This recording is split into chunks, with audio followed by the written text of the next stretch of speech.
ಕಾರ್ಯಕ್ರಮ ಬರಲೇಬೇಕು ಅಂತ ಅಂದ್ಬಿಟ್ಟು ನನ್ನ ಮನಸ್ಸೊಳಗಡೆ ಈ ಕಾರ್ಯಕ್ರಮ ಹಾಕೊಂಡಿದ್ದೆ. ನಾನು ವಿದೇಶಕ್ಕೆ ಹೋಗಿದ್ದೆ, 8 ದಿವಸದಿಂದ ನನ್ನೆ ಬಂದು ಕಾರ್ಯಕ್ರಮಕ್ಕೆ ಹಾಜರಾಗಲೇಬೇಕಂತ ಈ ಕಾರ್ಯಕ್ರಮ ಬಂದಿದೆ. ಅದು ನನ್ನ ಒಳ್ಳೆಯ ಸಂದೇಶ ಅಂತ ಹೇಳ್ಬೋದು. ಒಂದು ನೋವಿನ ಸಂಗತಿ ಅಂತ ಹೇಳ್ಬೇಕಂತಂದ್ರೆ, ಬೇರೆಲ್ಲೋ ಬೆಂಗಳೂರಿಗೆ ಹೋಗ್ಬೇಕಾದ್ರೆ ಗಾಡಿ ಬೇಕು ಅಂತಾರೆ, ಇನ್ನೊಂದೆಲ್ಲೋ ಹೋಗ್ಬೇಕಾದ್ರೆ ಟ್ರೈನ್ ಬೇಕು ಅಂತಾರೆ, ಇನ್ನೊಂದೆಲ್ಲೋ ಹೋಗ್ಬೇಕಾದ್ರೆ ರಾಜಕಾರಣಕ್ಕೆ ಅಷ್ಟು ರಾಜಕಾರಣ ಮಾಡ್ತಾರೆ. ಜನಾಂಗದ ನಾಯಕನ ಒಂದು ಜಯಂತಿಯನ್ನು ಮಾಡ್ಬೇಕಾದ್ರೆ ಆ ಜನಾಂಗದ ನಾಯಕರೇ ಕೊರತೆ ಇದೆ.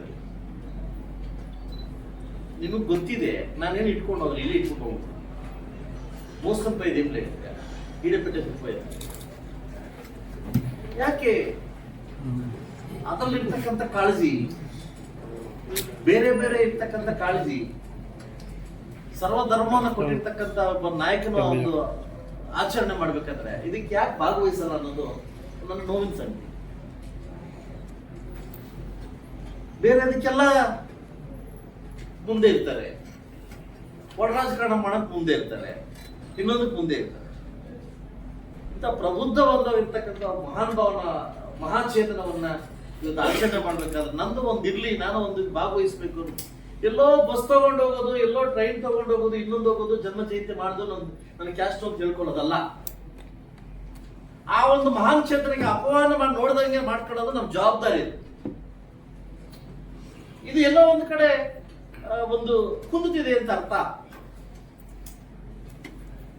ಇದು ಇಲ್ಲಿ ಪ್ರತಿಯೊಬ್ಬ ಜನಾಂಗಕ್ಕೂ ಅವ್ರ ಜನಾಂಗ ನಾಯಕನಾಗಿರ್ತಾನೆ. ನಾವು ಒಳ್ಳೇದೇ, ಅದು ಒಳ್ಳೆ ಗುಡ್ ಡೆವಲಪ್ಮೆಂಟ್ ಇಲ್ಲ ಅಂತಲ್ಲ. ಬಟ್ ಇಂಥ ಒಂದು ಆಚರಣೆ ಮಾಡ್ಬೇಕಾದಾಗ ನಾನು ಬೆಳಗ್ಗೆ ಎದ್ದು ಎಲ್ಲ ಅಧಿಕಾರಿಗಳಿಗೆ ಫೋನ್ ಮಾಡಿ, ಬನ್ನಿ ಈ ಜಯಂತಿಯನ್ನ ಸ್ವಲ್ಪ ಚೆನ್ನಾಗಿ ಮಾಡ್ಕೋಣ ಅಂತ ನಾನೇ ಖುದ್ದಾಗ ಹಾಜರಾಗಿ ಈ ಜಯಂತಿಯನ್ನ ಮಾಡ್ತಿದ್ರೆ ನಿಮಗೆ ಏನಾಗಿದೆ ಅಂತ ನನಗಂತೂ ಅರ್ಥ ಆಗ್ತಾ ಇಲ್ಲ. ಯಾವುದೋ ರಾಜಕಾರಣಕ್ಕೋಸ್ಕರ ಜನಾಂಗವನ್ನು ಒಡೆಯುವಂತ ಕೆಲಸ ಇವತ್ತೇನ್ ಮಾಡ್ತಾ ಇದ್ದಾರೆ ಮಹಾನ್ ವ್ಯಕ್ತಿಗಳು. ಅವರ ವೈಯಕ್ತಿಕ ದೃಷ್ಟಿಯಿಂದ ನಿಮ್ಮನ್ನೇನು ಹಾಳು ಮಾಡ್ತಿದ್ದಾರೆ. ಬಹುಶಃ ನನಗೆ ಒಂದು ಸತ್ಯವನ್ನು ಹೇಳ್ತೀನಿ, ನನ್ಗೆ ಗೊತ್ತಿಲ್ಲ, ದೇವರ ಮೇಲೆ ನಾಣೆ ಗೊತ್ತಿಲ್ಲ, ಅಂಬೇಡ್ಕರ್ ಮೇಲೆ ನಾಣೆ ಗೊತ್ತಿಲ್ಲ. ನಾನು ಮುಳಬಾಗಲ್ ಬರೋ ತನಕ ನಾನು ದೊಡ್ಡ ಚಿಕ್ಕ ಗೊತ್ತಿದ್ದಿಲ್ಲ. ತೇಜವರಮಣ ಮೇಲೆ ಕೂತಿದ್ದಾಗ ಮೆಕ್ಯಾನಿಕ್ ಶೇಖರ್ ಒಂದು ಮಾತು ಕೇಳ್ದ, ಯಾರು ತಾಯ್ದೂರ್ ಶೇಖರ, ಎಂಬಟ್ಟೋಳು ಅಂತ ಕೇಳ್ದ. ನನ್ ಕೇಳ್ಕೊಂಡು ನಮ್ಮ ಅಮ್ಮನಾಡಿ ಗೊತ್ತು ನಿಮಿಷ ನಮ್ಮ ಹೆಂಡತಿ ಕೇಳ್ಕೊಂಡ್ತೀನಿ ಅಂತ ಕೇಳಿದೆ. ಅಲ್ಲ, ನನ್ನ ತಾಯಿ ಮಾಡಿ ಅಂತ ಹೇಳ್ತೇನೆ. ನಾನು ಮುಳಬಾಗಲ್ ಬರೋ ತನಕ ನಾನು ಯಾವ ಕಷ್ಟ ನನ್ಗೆ ಗೊತ್ತಿರ್ಲಿಲ್ಲ, ನಾನು ಯಾರು ಗೊತ್ತಿರ್ಲಿಲ್ಲ. ಯಾವನೋ ರಾಜಕೀಯ ಉದ್ಧಾರಕ್ಕೋಸ್ಕರ, ಯಾವನೋ ಓಟ್ ಉದ್ಧಾರಕ್ಕೋಸ್ಕರ ನಿಮ್ ಪೆದ್ಬಟ್ಲೋಡು ಚಿನ್ಬಟ್ಲೋಡು ಅಂತ ಹೆಸರಿಡ್ತಾರೆ. ಇಡೀ ಭಾರತ ದೇಶದಂತ ಕನ್ಯಾಕುಮಾರಿಯಿಂದ ಕಾಶ್ಮೀರವರೆಗೂ ನಾವೆಲ್ಲ ಹೆಸರು ಒಂದು ಅಂತ ಕರಿಬೇಕಾದ್ರೆ ಒಳ ಮೀಸಲಾತಿಗೆ ಹೋರಾಟಕ್ಕೆ ಹೋಗ್ತೀರಿ. ನಾವೇ ಸಪ್ರೇಟು, ನೀವೇ ಸಪ್ರೇಟ್ ಅಂತ ಹೆಸರಿಡ್ತೀರಿ. ಇದು ಬರ್ತಾ ಬರ್ತಾ ಬರ್ತಾ ಜನಾಂಗಕ್ಕೆ ನಿಮಗೆ ಸರಿ, ನಿಮ್ ದಾಟಿಗೆ ಸರಿ, ನಿಮ್ ಹೋರಾಟಕ್ಕೆ ಸರಿ ಬರ್ತಕ್ಕಂಥ ಮಕ್ಕಳಿಗೆ ನಾವ್ ಏನ್ ಎಕ್ಸಾಂಪಲ್ ಕೊಡ್ತೀರಿ ಅನ್ನೋದಕ್ಕೆ ಇವತ್ತು ಪ್ರಶ್ನಾರ್ಥಕವಾಗಿದೆ. ನಾನು ಕೂಡ ಬಾಬಾ ಅಂಬೇಡ್ಕರ್ ಕೊಟ್ಟಿರ್ತಕ್ಕಂಥ ಸಂವಿಧಾನದ ಅಡಿಯಲ್ಲಿ ಪ್ರಜಾಪ್ರಭುತ್ವದ ಒಬ್ಬ ಶಾಸಕನಾಗಿದ್ದೀನಿ. ಸರ್ವಧರ್ಮದ ತೋಟ ನಮ್ದು, ಶಾಂತಿ ತೋಟ ಅಂತ ಹೇಳೋದು ನಮ್ಮ ಧರ್ಮ, ನಾವ್ ಹೇಳ್ತೀವಿ. ಅವರು ನಾವೆಲ್ಲ ಎಲ್ಲ ಕಣ್ಣುಗಳ ಮುಂದೆ ಇವತ್ತು ಭಾರತ ದೇಶಕ್ಕೆ ಸಂವಿಧಾನದ ಅಡಿಯಲ್ಲಿ ಈ ಜಾತಿಗೆ ಬಾಬಾ ಜಗಜೀವನ್ ರಾವ್ ಅವರು ಅಂಬೇಡ್ಕರ್ ಎರಡು ಕಣ್ಣಿದ್ದಂಗೆ. ಎಲ್ಲೋ ಒಂದ್ ಕಡೆ ನಾನು ಓದಿರೋ ಪ್ರಕಾರವಾಗಿ, ನಾನು ಇಲ್ಲ ಅವಾಗ, ನಾನು ಓದಿರೋ ಪ್ರಕಾರವಾಗಿ ರಾಜಕೀಯ ಋತುಮಾನದಲ್ಲಿ ಬಾಬಾ ಜಗಜೀವನ್ ರಾವ್ ಸಿಕ್ಕಿದಷ್ಟು ಅಂಬೇಡ್ಕರ್ ಸಿಕ್ಕಿಲ್ಲ. ರಾಜಕಾರಣದಲ್ಲಿ ಅವ್ರು ಶೋಷಿತರಾದ್ರು. ನಾನು ಯಾವ್ದೋ ಪಕ್ಷದ ಬಗ್ಗೆ ನಾನು ಮಾತಾಡಕ್ಕಾಗಲ್ಲ. ಇಡೀ ಇಡೀ ಇಡೀ ಇಡೀ ಇಡೀ ಇಡೀ ಏನು ರಾಜಕೀಯಕ್ಕೂ ಒಂದಾಗಿ ಅಂಬೇಡ್ಕರ್ ಸೋಲ್ಸಿದ್ರು. ಇವನ್ ಗೆದ್ರೆ ಎಲ್ಲಿ ಪ್ರಧಾನಮಂತ್ರಿ ಆಗ್ತಾನೆ ಅಂದ್ಬಿಟ್ಟು. ಬಹುಶಃ ಸತ್ತಾಗ ದೆಹಲಿಯಲ್ಲಿ ಜಾಗ ಕೊಡ್ಲಿಲ್ಲ. ಡಿಫೆನ್ಸ್ ಮಿನಿಸ್ಟರ್ ಆಗಿದ್ದಾಗ మన ಇಂದಿರಾ ಗಾಂಧಿ ಸರ್ಕಾರದಲ್ಲಿ ಇವರಿಗೆ ಒಳ್ಳೆ ಅಧಿಕಾರವನ್ನು ಕೊಟ್ಟರು.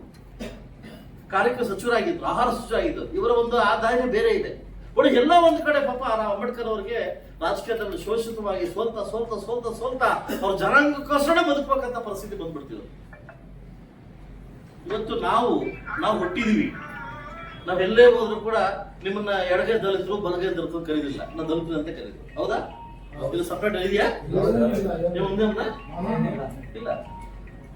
ಈಗಿನ ಸಮಯದಲ್ಲಿ ನಾನು ಯಾವ್ದು ಸಂಘಟನೆಗಳು ದೇವರಾಣಿ ಭಾಗವಹಿಸಿದ ಒಂದು ಮಾತು ಹೇಳ್ತೀನಿ. ನಾನು ಹಾಸ್ಟೆಲ್ ಇದ್ದಾಗ ನಿಮ್ಮ ನೋಡ್ರೆ ಭಯ ಆಗ್ತಾ ಇತ್ತು ಅಲ್ಲ ಯಾಡ. ನಾನು ಒಂದು ಒಂದು ಒಂದು ಘಟನೆ ಹೇಳ್ತೀನಿ. ಡಿಗ್ರಿ ಇದ್ದಾಗ ಒಂದು ಘಟನೆ ಹೇಳ್ತೀನಿ. ಇಡೀ ಹಾಸ್ಟೆಲ್, ಕೋಲಾರ ಜಿಲ್ಲೆಯಲ್ಲಿ ಹಾಸ್ಟೆಲ್ ಒಂದು ಡಿಪೋ ಬೆಂಕಿ ಇಡಬಹುದು ನಾನು ನೋಡಿದ್ದೆ. ನಾನು ಡಿಗ್ರಿ ಮಾಡ್ಬೇಕಾದ್ರೆ ಹೋರಾಟ ಇದು ಬರ್ತಾ ಬರ್ತಾ ಬರ್ತಾ ಬರ್ತಾ ಸಂಘಟನೆ ಹೋರಾಟಗಳು ಕುಸಿತಾ ಇದೆ. ಎಲ್ಲೂ ಕುಸಿತು, ಜನ ಕೂಡ ಕುಸಿತಾರೆ. ಸ್ವಾರ್ಥಕ್ಕೋಸ್ಕರ ಅವನೊಂದು ಪಂಗಡ ಕಟ್ಕೊಳ್ಳೋದು, ಸ್ವಾರ್ಥಕ್ಕೋಸ್ಕರ ಇವನ್ ಪಂಗಡ ಕಟ್ಕೊಳ್ಳೋದು, ಜನಾಂಗ ಹೆಸರಿಟ್ಕೊಳ್ಳೋದು. ಏನಾಗುತ್ತೆ, ಪ್ರಜಾಪ್ರಭುತ್ವದಲ್ಲಿ ನಾವು ಹುಟ್ಟಿ ಇದನ್ನು ಸಂಪಾದನೆ ಮಾಡಿ ಎಲ್ಲೋ ಒಂದು ಕಡೆ ನಾವು ಶೋಷಿತರಾಗ್ತಾ ಇಲ್ಲ, ನಮ್ಮ ಜನಾಂಗ ಶೋಷಿತರು ಮಾಡ್ತಾ ಇದ್ದೀವಿ. ಜನಾಂಗವನ್ನು ಶೋಷಿತರು ಮಾಡ್ತಾ ಇದ್ದೀವಿ. ನಾನು ಒಂದು ವರ್ಷಕ್ಕೆ ಒಂದೇ ಹಬ್ಬ ಬರೋದು ಬಾಬು ಜಗಜೀವನ್. ನೆಕ್ಸ್ಟ್ ಏನು ಬರ್ತದೆ, ನೆಕ್ಸ್ಟ್ ಮಂತ್ ಏನು ಬರ್ತದೆ ಇಲ್ಲ. ಏಪ್ರಿಲ್ 14ನೇ ತಾರೀಕು ಒಂದೇ ಜಯಂತಿ ಬರೋದು. ನೆಕ್ಸ್ಟ್ ಏನು ಮೇ ಬರ್ತದ ಇಲ್ಲ. ಆ ಜನಾಂಗದಲ್ಲಿ ಹುಟ್ಟಿ ಹೆಸರು ಹೇಳ್ಕೊಂಡು ಎಲ್ಲಾ ರೀತಿ ಮಾಡಿ ಬಾಬೂಜಿ ಅವರ ಜಯಂತಿಯನ್ನು ಮಾಡಕ್ ಆಗ್ತಾ ಇಲ್ಲ, ಅಂಬೇಡ್ಕರ್ ಜಯಂತಿ ಮಾಡಕ್ ಆಗ್ತಿಲ್ಲ ಅಂತಂದ್ರೆ ಆ ಹೆಸರು ಹೇಳಕ್ ನಮ್ಗೆ ಏನು ಯುಕ್ತಿ ಇದೆ? ಹೋರಾಟ ನಮ್ಮ ಹಕ್ಕು, ಹೋರಾಟದಿಂದನೇ ಪಡಿಬೇಕು. ಸರ್ಕಾರ ನಮ್ಗೆ ಸ್ಪಂದಿಸ್ತಿಲ್ವಾ, ತಹಸೀಲ್ದಾರ್ ಸ್ಪಂದಿಸಿಲ್ವಾ, ಶಾಸಕ ಸ್ಪಂದಿಸಿಲ್ವಾ? ಹೋರಾಟವೇ ನಮ್ಮ ಹಕ್ಕು, ಹೋರಾಟದಿಂದನೇ ಗಳಿಸ್ಬೇಕು. ಇದು ಹೇಳ್ಕೊಟ್ಟಿದ್ದು ಯಾರು? ಅಂಬೇಡ್ಕರ್ ಅವರು. ಹೋರಾಟದಿಂದನೇ ಪಡಿಬೇಕು. ಇವತ್ತು ಅವರದೇ ಒಂದು ದಾಟಿಯಲ್ಲಿ ಬಾಬು ಜಗಜೀವನರವರು ಇವತ್ತು ಒಂದು ಇಡೀ ಭಾರತ ದೇಶದಲ್ಲಿ ಸಾರಿದ್ದಾರೆ. ಹೇಗೆ ಅಂತೆಲ್ಲ ಸಾರಿದ್ದಾರೆ. ಬಹುಶಃ ನಾವುಗಳು ಅರ್ಥ ಮಾಡ್ಕೋಬೇಕಾಗುತ್ತೆ. ದಯವಿಟ್ಟು ಇದು ಯಾಕೆ ನಾನು ಹೇಳ್ತಾ ಇದ್ದೀನಿ ಅಂತಂದ್ರೆ, ನನಗಾಗಿರ್ತಕ್ಕಂಥ ಕೈ ಕಟ್ಟಿ ನಾನು ಹೇಳ್ತಾ ಇದ್ದೀನಿ. ಯಾರೋ ಒಬ್ಬರ ಒಂದು 7 ಸರಿ 8 ಸರಿ 9 ಸರಿ 10 ಸರಿ ಗೆಲ್ಲಿಕ್ಕೆ ಇವತ್ತು ಭಾಗವನ್ನು ಮಾಡಿದ್ರು ಕೋಲಾರ ಜಿಲ್ಲೆನ. ನಾನು ಒಂದ್ ಮಾತು ಹೇಳ್ತೀನಿ ವಿಜಯಣ್ಣರೇ, ನನಗೆ ಈಗ ನಂದು ಪ್ರಾಪರ್ಟಿಗಳು ಇಲ್ಲ, ದೊಡ್ಡ ದೊಡ್ಡ ಕಂಪ್ನಿಗಳು ಹುಬ್ಳಿದಲ್ಲಿದ್ದಾವೆ, ಮೈಸೂರಲ್ಲಿದ್ದಾವೆ, ಹೈದರಾಬಾದಲ್ಲಿ ಇದ್ದಾವೆ. ಅವ್ರೆಲ್ಲಾರು ಬರ್ತಾರೆ ಇರ್ತಾರೆ. ಅಲ್ಲೆಲ್ಲೂ ನಮ್ಮ ತಾಯಿ ಸಿರಿಸ್ ದೇವರಾಣಿಗೂ ಯಾವ ಪಂಗಡವೂ ಇಲ್ಲ. ಅಲ್ಲಿ ಇಡೀ ಭಾರತ, ಇಡೀ ಕರ್ನಾಟಕ ರಾಜ್ಯದಲ್ಲಿ ಚಾಮರಾಜನಗರದಲ್ಲಿ ಇರ್ತಕ್ಕಂಥ ಸಂಘಟನೆಗಳು ಎಲ್ಲೂ ಇಲ್ಲ. ಎಲ್ಲಿ? ಮೈಸೂರು.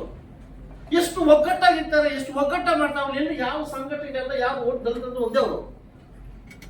ನಮ್ಮಲ್ಲಿ 24. ದಯವಿಟ್ಟು ಇದನ್ನ ಮುಂದಿನ ದಿವಸದಲ್ಲಿ ಸರಿಪಡಿಸ್ಕೊಂಡ ನೋವು ಅಂತ ಹೇಳ್ತಿದ್ದೀನಿ. ನಾವೆಲ್ಲ ಸೇರಿ, ತಾಲೂಕು ಆಡಳಿತ, ಎಲ್ಲ ಮುಖಂಡರುಗಳು ಎಲ್ಲ ಸೇರಿ ಬಾಬು ಜಗಜೀವನ್ ಅವರ ಆದರ್ಶಗಳನ್ನ ನಾವು ಪಾಲಿಸ್ಬೇಕು. ಯಾವತ್ತು ಏಪ್ರಿಲ್ 5ನೇ ತಾರೀಕು ಇಲ್ಲ ಏಪ್ರಿಲ್ 6ನೇ ತಾರೀಕು 14ನೇ ತಾರೀಕು ಜೆ ನನಗೆ ಹೊಡ್ಬಿಟ್ರೆ ಆಗೋದಿಲ್ಲ. ಅವ್ರು ಬದುಕಿರ್ತಕ್ಕಂಥ ಹಾದಿಯಲ್ಲಿ ಒಂದು 5% ಅದನ್ನ ನಾವು ಬದುಕಬೇಕು ಅನ್ನೋ ಏನಾವತ್ತು ನಾವು ಪಾಲಿಸ್ಕೊಂತೀವಿ. ಬಹುಶಃ ಮುಂದಿನ ದಿವಸದಲ್ಲಿ ಆ ಒಂದು ಸಮುದಾಯಕ್ಕೆ ನಾವು ಉತ್ತರ ಕೊಟ್ಟಕ್ಕಾಗುತ್ತೆ, ಎಲ್ಲ ಸಹಾಯ ಮಾಡೋದಕ್ಕಾಗುತ್ತೆ. ಇಂಥ ಅವಕಾಶವನ್ನು ಕೊಟ್ಟಿದ್ದಕ್ಕೆ ಮೊಟ್ಟ ಮೊದಲ ಬಾರಿಗೆ ನನ್ನ ತಾಲೂಕು ಆಡಳಿತಕ್ಕೆ ಶುಭಾಶಯಗಳು ತಿಳಿಸ್ತಾ, ಯಾವ ಜನಾಂಗಕ್ಕೂ ನಾವು ಮೋಸ ಮಾಡದೆ ಎಲ್ಲ ಒಂದು ಜಯಂತಿಗಳನ್ನ ತುಂಬಾ ಅರ್ಥಗರ್ಭಿತವಾಗಿ ಮಾಡ್ಕೊಂಡ್ ಬರ್ತಾ ಇದೀವಿ, ತುಂಬಾ ಅದ್ಭುತ ಮಾಡ್ಕೊಂಡ್ ಬರ್ತಾ ಇದೀವಿ. ಯಾವ ಒಂದು ಜಾತಿ ಕೂಡ ನಾವು ಕಡಿಮೆ ಮಾಡದೆ ಆ ಒಂದು ವ್ಯವಸ್ಥೆ ಋತುವನ್ನು ನಾವು ಮಾಡ್ಕೊಂಡ್ ಬರ್ತಾ ಇದೀವಿ. ಖಂಡಿತವಾಗ್ಲೂ ಮುಂದೊಂದು ದಿವಸ ಒಳ್ಳೇದಾಗುತ್ತ ಭಾವನೆಯನ್ನ ನಾನು ಇಟ್ಕೊಂಡು ಇವತ್ತು ಬಾಬು ಜಗಜೀವನ್ ಅವರವರ 118ನೇ ಜನ್ಮ ದಿನಾಚರಣೆ ಒಂದು ಅರ್ಥಗರ್ಭಿತವಾಗಿ ಆಚರಣೆ ಮಾಡ್ತಾ ಇದೀವಿ. ಆ ಜನಾಂಗಕ್ಕೆ ನನ್ನ ಕಡೆಯಿಂದ, ಭಾರತ ದೇಶದ ಸಮುದಾಯಕ್ಕೆ ನನ್ನ ಕಡೆಯಿಂದ ಶುಭಾಶಯಗಳನ್ನ ತಿಳಿಸ್ತಾ, ಬಹುಶಃ ಇವರು ನನಗೆ ಕೊಡಗಿನಷ್ಟು ಇನ್ನು ಸ್ವಲ್ಪ ಕೊಡ್ಬೇಕಿತ್ತು ಅನಿಸ್ತು ನನಗೆ. ಯಾಕಂದ್ರೆ ನನಗೆ ಗೊತ್ತಿದ್ದ ವಿಷಯ ಅವ್ರು ಹೇಳ್ತಾ ಇದ್ರು, ನನಗೆ ಗೊತ್ತಿಲ್ಲ ವಿಷಯ ಹೇಳ್ತಾ ಇದ್ರು, ಅನುಭವಿಸ್ತು. ನನಗೆ ಆಕ್ಚುಲಿ ದೇವರಾಣಿ ಗೊತ್ತಿಲ್ಲ, ಕೆಲವು ವಿಷಯಗಳನ್ನ ಹೇಳ್ಕೊಂಡು ಮಾಡ್ತಾ ಇದ್ರು. ಎಲ್ಲೋ ಇರ್ತಕ್ಕಂಥ ಒಬ್ಬ ನಾರ್ತ್ ಇಂಡಿಯನ್ ಬಿಹಾರದಲ್ಲಿ ಹುಟ್ಟಿರ್ತಕ್ಕಂಥ ನಮ್ಮ ಬಾಬೂಜಿ ಅವರ ಜಯಂತಿಯನ್ನ ಇವತ್ತು ನನ್ನ ಬೆಳಗ್ಗೆ ಎದ್ದ ತಕ್ಷಣ ನಾನು ಈ ಖಾಲಿ ಬಟ್ಟೆಲ್ಲ ಹೋಗೋದು ಯಾಕಪ್ಪ ಸ್ವಲ್ಪ ಓದ್ಕೊಂಡ್ ಬಂದೆ. ನಾನು ಅವ್ರು ಹೆಂಗ್ ಹುಟ್ಟಿದ್ರು ಏನು ಹುಟ್ಟಿದ್ರು ಅಂದ್ಬಿಟ್ಟು ಆಯ್ತಲ್ವಾ. ಈ ಸ್ಪೀಕರ್ ಮುಂದೆ ಇನ್ನೊಂದು ಸ್ಪೀಕರ್ ಬರ್ತಂತೆ ವಾಪಸ್ ಅಲ್ಲಿ ರೋಡ್ ಆಗುತ್ತೆ ಅಲ್ಲ, ಅರ್ಕಂತ ಸ್ಲಿಪ್ ಬೀಳ್ತಾರೆ. ಇವ್ರು ಹೇಳೋದು ಇನ್ನೊಬ್ಬ ಗಂಟೆ ಡ್ರೈವ್ ಮಾಡ್ತಾರಂತೆ ಆಯ್ತಲ್ಲ. ನಾನು ಸ್ಕೂಲಲ್ಲಿ ನಡೆದ ಘಟನೆಗಳೆಲ್ಲ ಓದ್ಕೊಂಡ್ ಬಂದೆ ಯೂಟ್ಯೂಬ್ ಅಲ್ಲಿ. ಆದ್ರೆ ನಮ್ ಗೀತಾ ಅವ್ರು ಹೇಳ್ಬಿಟ್ರು, ನನಗೆ ಇವಾಗ ಏನ್ ಹೇಳ್ಬೇಕು ಅಂತ ಅವಾಗ ಅರ್ಥ ಆಗಿಲ್ಲ ನನಗೆ. ನಾನು ಬರಕ್ಕಿಂತ ಮುಂಚೆ ನಾನು ಯೂಟ್ಯೂಬ್ ಪ್ರಿಪೇರ್ ಮಾಡ್ಕೊಂಡ್ಬರ್ತೀನಿ,